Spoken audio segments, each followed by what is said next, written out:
Chris, and for joining us here today. I'd like to, we do have a quorum, seek motion to approve the agenda. Are there any edits to the agenda? So moved. Thank you. Second. All in favor? Aye. The minutes of the December 12th board meeting are found in your agenda. Hope you all had a chance to review them. Seek motion to approve the minutes. Second. Thank you. Any edits or changes to? No. Okay. All in favor? Aye. Any opposed? Okay. Comes to our one of our favorite parts of the board meeting where we recognize the dedicated employees of our team here at CDTA. And the first gentleman we have is Michael Brungart for 20 years of service. Come on up. Well, Thank you. You get to stand in the middle. So this is Schenectady Day. In addition to two great guys and great employees, you all know Gary Guy, who's the superintendent, who takes credit for how great they are. but I joke that he does, and he should, because if you've been to Schenectady or listen to some of the reports that we all give about some of the activities that go on up there, I would say it's a special place, and I sort of say that tongue in cheek. And it is a special place because it's a community up there. Yes. A lot of good friendships. They do things together as a team. I think that's what makes it a little bit different. Mike Brongart's been here 20 years. After driving, it says here, the Brown bus for 9 years. Yes. What took you so long to realize there was a better place? I don't know. Yeah, you were a little slow on the draw, Mike, but after 9 years, he decided that there was a better place was CDTA. He had a friend who worked here and suggested that he, think about coming over and joining us. He thought about it for a little while, and he did. He started out in our Albany division. A lot of people end up working here and then moving and branching out to the divisions. Mike's no different. He started as a part-time weekend operator in Albany. That's a common theme on the, 20 to 30-year employees. We had a part-time program here. It didn't work for a lot of reasons. It doesn't exist today. We're trying to rebuild it, especially in Star with a part-time workforce. But Mike started there. Worked some routes in Albany and then was full-time in Schenectady. Yes. Likes the 351, right? You like going up and down Broadway in Schenectady? Lots of fun. Yeah, it's lots of fun. If you know Broadway in Schenectady, I know a couple of people, I know one in particular, but two especially, who know that line pretty well. You get yourself out to Rotterdam and Branken Avenue and places like that. Neighborhood route meanders through some interesting places, to say the least. Places that have seen a lot of change, good and bad, in the city of Schenectady. Favorite part of the job, Mike says, and I think we all, if the truth be told, would answer it the way Mike said. Favorite part of the job? My paycheck. I appreciate your honesty, but in all seriousness, Mike says he's made many friends in the last 20 years. It's nice to drive a regular route and get to know the people on the route, and the 351 has always been known as a friendly route, a customer-friendly route, Yes. an employee-friendly route. Mike says the biggest change he's seen over the years, I talked to Chris and Thomas about this all the time, the biggest change is technology. The mechanical capabilities of our buses are so different today than when Mike started here 20 years ago, and I can attest to that. We're fortunate that Mike has stayed with us over the years, and he says we can contribute that to our top-notch health benefit and retirement packages. You can't find it anywhere else. Those are Mike's words, not mine. That's my commercial too, Mike. I tell people all the time, I'm not sure you can top this benefit package. Mike says he would like to retire, but we take such good care of our employees, there's really no urgency to go. Driving a bus is the way he lives. It's part of his life. It's part of his daily grind, his daily business. We appreciate you coming back day after day after day and doing what you do.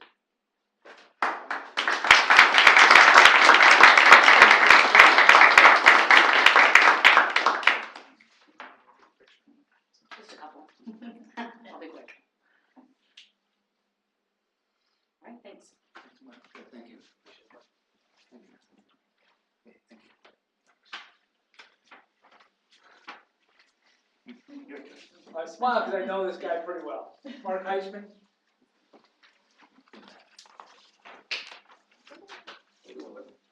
Mark's another Schenectady operator, 25 years of service.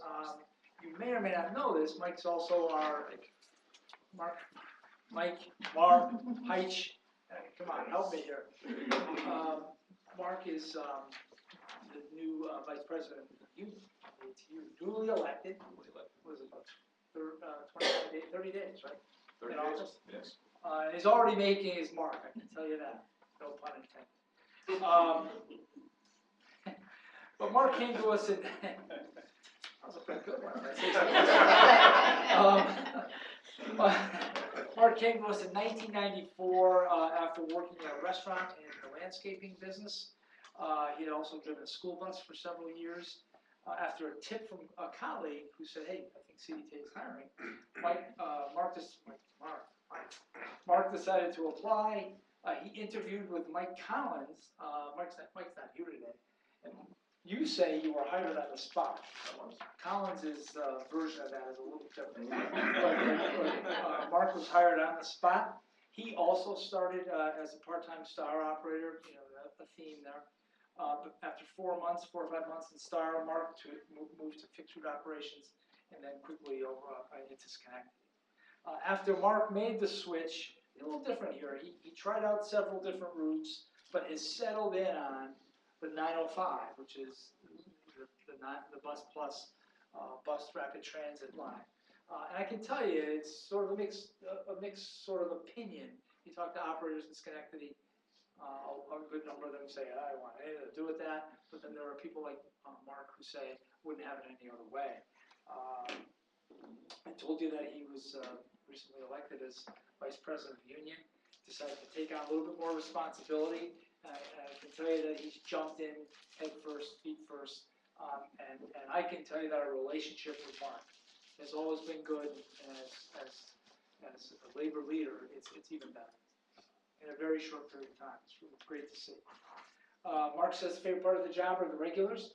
Loves seeing the same people every day, making relationships, getting to know them, and hopefully they get to know him. I've always maintained that a schedule really is determined more by the bus operator than anything else. People kind of get used to his style. They know when he's going to be. They know if he's a fellow who's going to run a minute late or 3 minutes late. He doesn't run late. They always say they can set the clock by me. Something like 7 o'clock by Mark. He likes to mentor new operators, and I know this. I've seen him do it. He'll literally adopt an operator if the operator would like to do that, and will share his years of experience, the tricks of the trade with them. I've watched him do it. He's really good at it. I think the people in the division are very appreciative of it. In his free time, Mark enjoys playing golf, woodworking, and trips to Old Orchard Beach in Maine.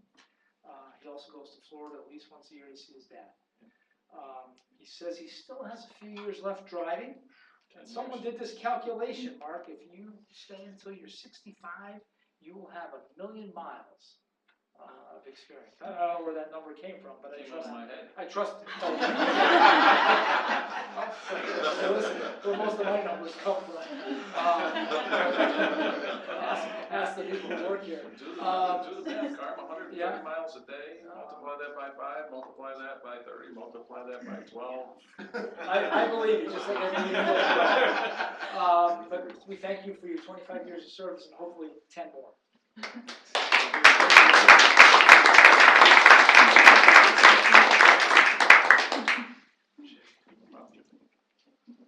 Get this over. Thanks. And stay for lunch.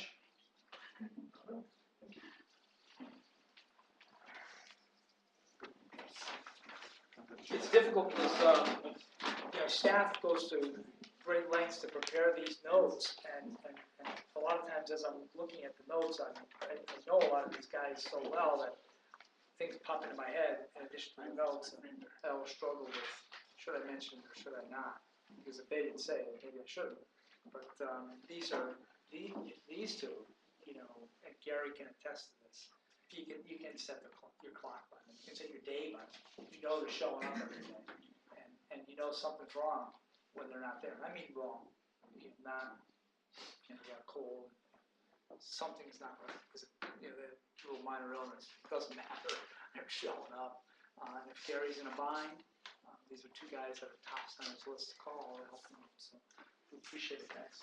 Yeah, thank you again Thank you. for your dedication and service. We're going to move into our committee reports. I am giving the Board Operations Committee report. We met January 16th.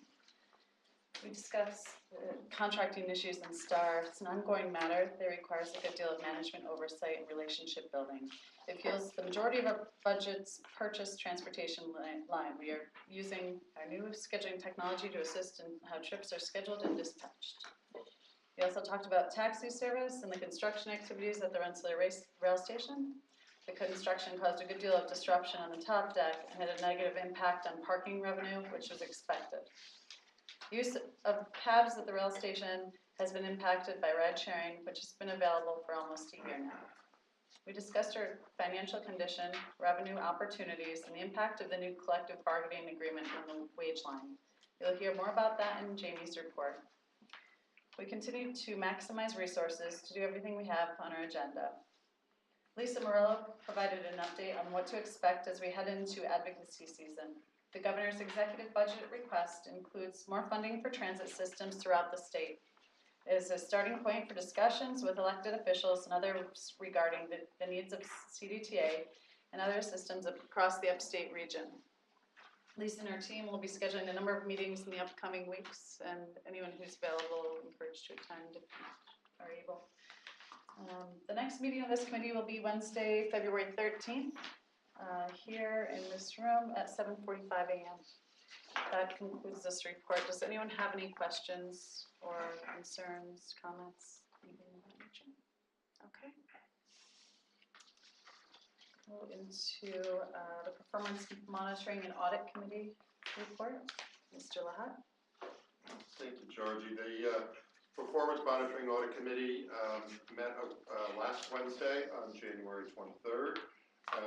There are two action items on today's agenda. The first one had to do with the preparation and submission of the annual procurement report. Casey Sansey provided the report, which is in your packet, and which reviews the procurements during the course of the past year, including information about surplus sales, change orders, MWBE requirements, and the more recent disabled service veterans owned business, DSVOB requirements. MWBE participation exceeded the state mandated goal of 30% and continues an upward track, and CDTA is doing an excellent job of meeting those requirements. The DSVOB was beneath the state goal of 6%, a relatively new program, and we discussed that item. Another item that was discussed was a total of $40,683 was returned to the operating budget from the disposition of surplus materials in 2018. This is the first action item for the board today. We need a motion, resolution 01-2019, to approve the $40,683 that was collected for the vehicle equipment parts disposition report. Thank you, Mr. Lahat. We seek a motion to approve resolution 01-2019. So moved. Thank you. Okay. Any further discussion on this? Okay. I have yeah. a question on the disposition of vehicles. How many were sold and how many were scrapped? I mean, I can count it up. It's in included in the packet, we can count it up. It looks like probably 1, 2, 3, maybe 10 or 12 of them went to the scrapyard, and the rest were sold. We can break it out in more detail. It's in one of the. If We'll you, look at that. if you see anything for Rensselaer Iron and Steel, that is to the scrapyard.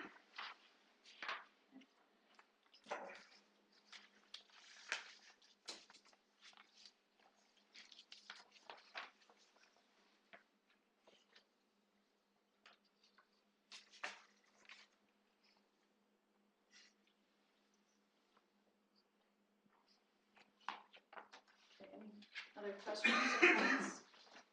All in favor? Aye. Any opposed? Carries.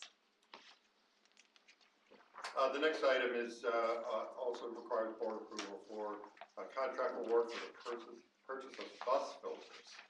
CDTA uses a variety of filters in the maintenance of vehicles. Current contract for filters is expiring. An invitation for bids was issued for filter purchases. 6 bids were received. Bid sheets are provided in your packet. We're looking for a motion for Resolution 02-2019 for a 2-year contract for filters to Vehicle Maintenance Program of Boca Raton, Florida. They've been providing filters to CDTA in the past. The total amount of the award is $150,980. Probably worth mentioning that there were also 2 other vendors that have been selected. The amounts are beneath the threshold that require board consideration. So I'll make that motion on Resolution 02-2019. Thank you, Mr. Levesque. I'll second it. Thank you. Do you have any further discussion or questions on this resolution? All in favor? Aye. Any opposed? All right, carries. Let me go through the rest of the report from the committee. There was no item from the audit committee. There were no items on the investment committee this month. In terms of discussion items, Lance Zircone gave us a report of the annual fleet inspection based on Transit Resource Center's maintenance audit. Reported that the A defects, which are more serious, were down to 22, which is the lowest number in the past 15 years. The audit did encompass 40 buses tracking defects. The total number was 244, which has now been reduced to 118 under the current audit. It was a very interesting presentation that was made. So generally, the results are very positive with facility inspections, preventative maintenance inspections all completed on time. And the Transit Resource Center reported that CDTA is a very well-managed fleet replacement plan, and determination for continued improvement on the program has been very successful. So it was a very good report.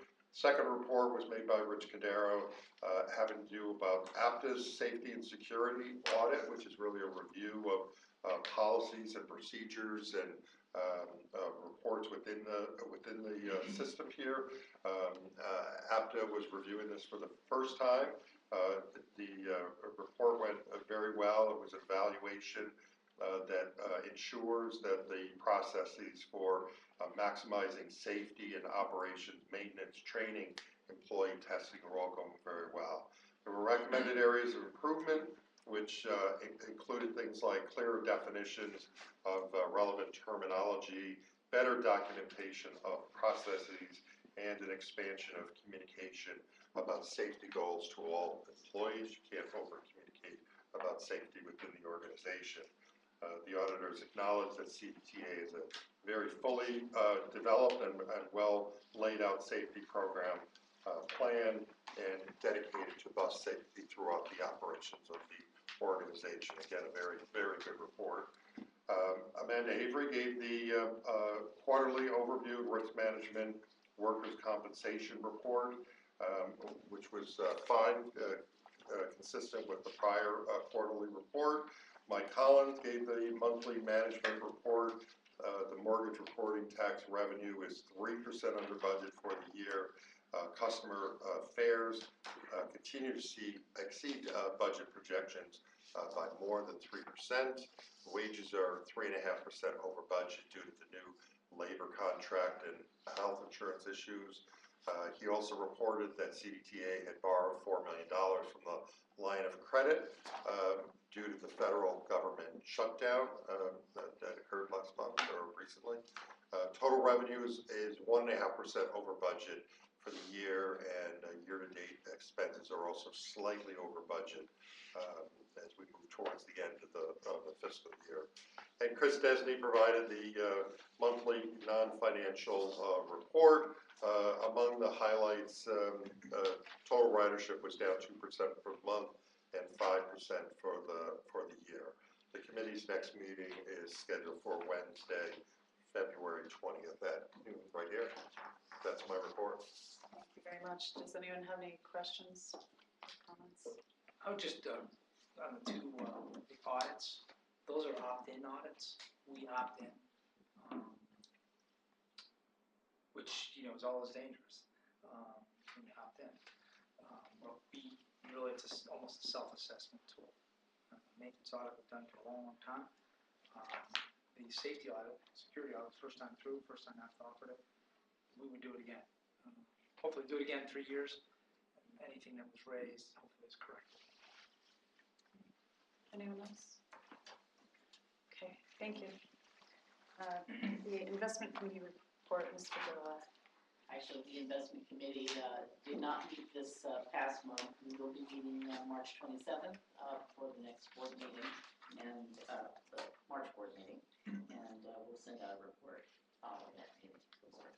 Okay, thank you. Any questions or comments on that? All right. Strategic and Operational Planning Committee report, Mr. Kushon. Yes, thanks, Georgie. The committee met on January 24th, noon here at 110 Waterville Ave. We have one consent agenda item and two administrative discussion items to present. Fiscal year 2019 budget adjustment. The company budget for fiscal year 2019 totals $86.1 million. When it was developed, it did not include a wage increase provided for in the recent adopted collective bargaining agreement. The CBA increased wages by 3% with retroactive payments to June 16, 2018. This increased the wage line by $750,000. We want to right-size the budget, improve its accuracy, and provide for a manageable transition to the fiscal year 2020 plan. We are offering two options for consideration and staff recommendation. Option one, which is in your packets, increase the advertising line by $300,000. Use $150,000 from interest income gains this year and add this to the revenue line. Reduce healthcare line by $300,000 and move it to the wage line.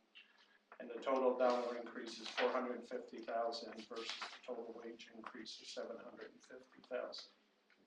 Option two that was presented was to use $750,000 from our reserve account to increase the wage line. The total dollar increase to the fiscal year 2019 budget would be $750,000 because we would take the full amount from reserves and not reduce current expenses. The two fiscal year 2019 budget revisions, as mentioned, are included. Staff is recommending that we increase the wage line by $750,000 to $42,623,204 in the fiscal year 2019 budget using option one's choice. This total spending plan will be $86.5 million. So at this time, we need a motion to approve the operating budget adjustment for fiscal year 2019 with the option one that was presented. So Thank you. Second. Thank you very much. Further discussion on this item, resolution? I would just point out that, the $300,000 advertising line, that's facility advertising revenue that we receive from our friends at Lamar, as you know. That has been exceeding budget expectations. So it made at least that part of the equation pretty easy. Healthcare has been running under expectations for a number of reasons that we've talked about throughout the course of the year, making that piece easy. So really moving money money between the lines was the best, I think the best option, and leaving money in the bank account, so to speak, reserves, which we really don't like to use for these kinds of things, ended up being, although a consideration, pretty much a non-starter. Excellent work on the staff and the board for ironing all these details out and the lengthy discussions that went into this resolution, so a lot more to be said there about that, but, so, we have a motion and a second, all in favor? Aye. Any opposed? All right, carries.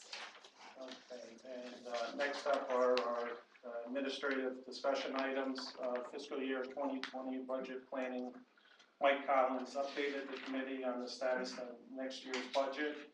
In December, we approved a preliminary budget with a $6.5 million deficit. The governor's budget proposed a 5.3% increase in operating assistance, which helped close that gap.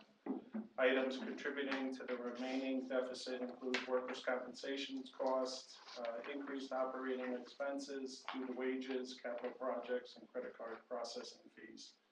We will continue to work with elected officials and other stakeholders to advocate for investment in transit.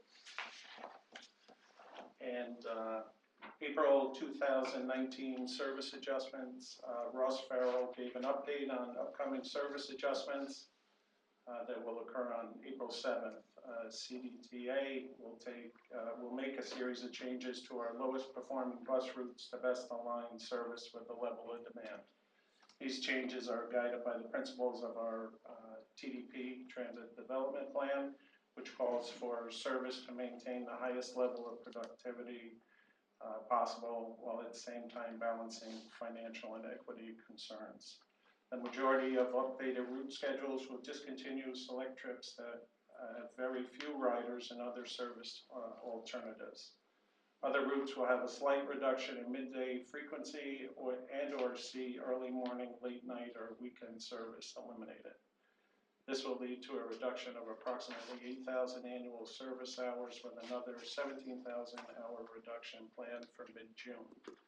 The service changes were provided and discussed in detail. A summary of the rollout schedule is as follows. Early January, we finalized the list of route changes. Late January, we will begin an outreach and notification to key stakeholders and elected officials. Early February, distribute new route schedules to customers and allow ample time to prepare for change. And then April 7th, the new service will begin. There are no executive session items, and the next meeting will be Thursday, February 21st at noon here at 110 Waterford Ave. Thank you, Mr. Kushon. Yep. Any comments or questions for this report? I would just point out that, you know, the service changes are relatively minor and are really something that we've gotten away from just a little bit.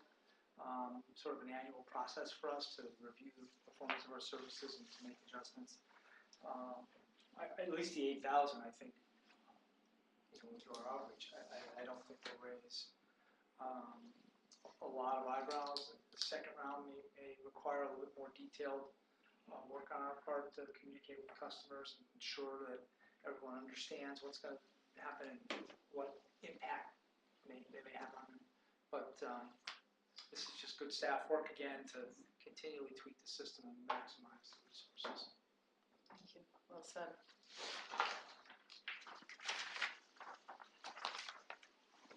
Moving into the Community and Stakeholder Relations Committee report. Ms. Galatiko. Thanks, Georgie. The Community and Stakeholder Relations Committee met past Monday, January 28th at 11:30 a.m. at 85 Waterloo Avenue. There were no consent agenda items scheduled, but there were a few administrative discussion items, including two very lovely presentations. The first was by Jamie Watson. It was a Communications Year in Review presentation. The highlights included quantifying public, media, and stakeholder relations activities in 2018. We were able to measure the value of our earned media throughout the year with an estimated value of $150,000 for 110 stories. The work produced by the communications and marketing departments continues to be strong, and it strengthens our community connections in the community. The second presentation was by John Scherzer, and it was the Marketing Year in Review presentation. This looked at why and how we showcase CDTA as the regional mobility leader in the capital region. The marketing department uses a marketing mix approach and direct social marketing techniques.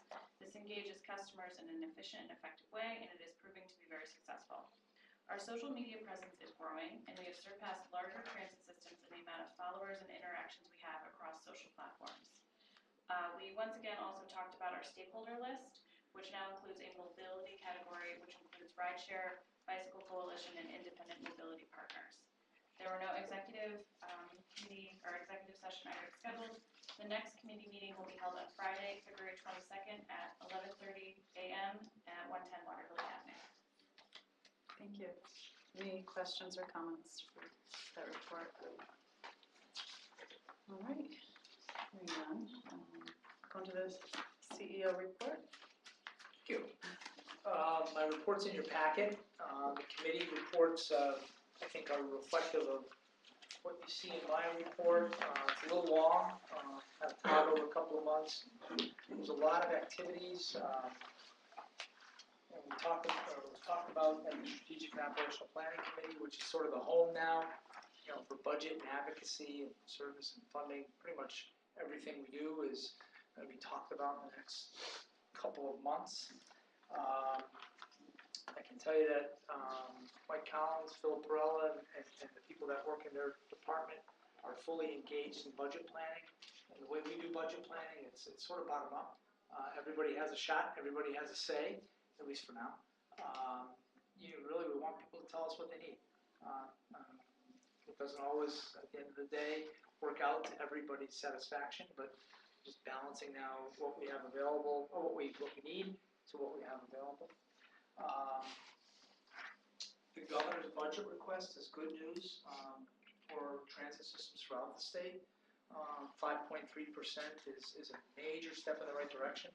As you know, in the last several years, we usually start at 0, 1, maybe, into the budget request, and then we work with the legislature, both houses, to sort of reconcile that. Starting at 5.3% is a heck of a lot better place to be, I think, as a starting point.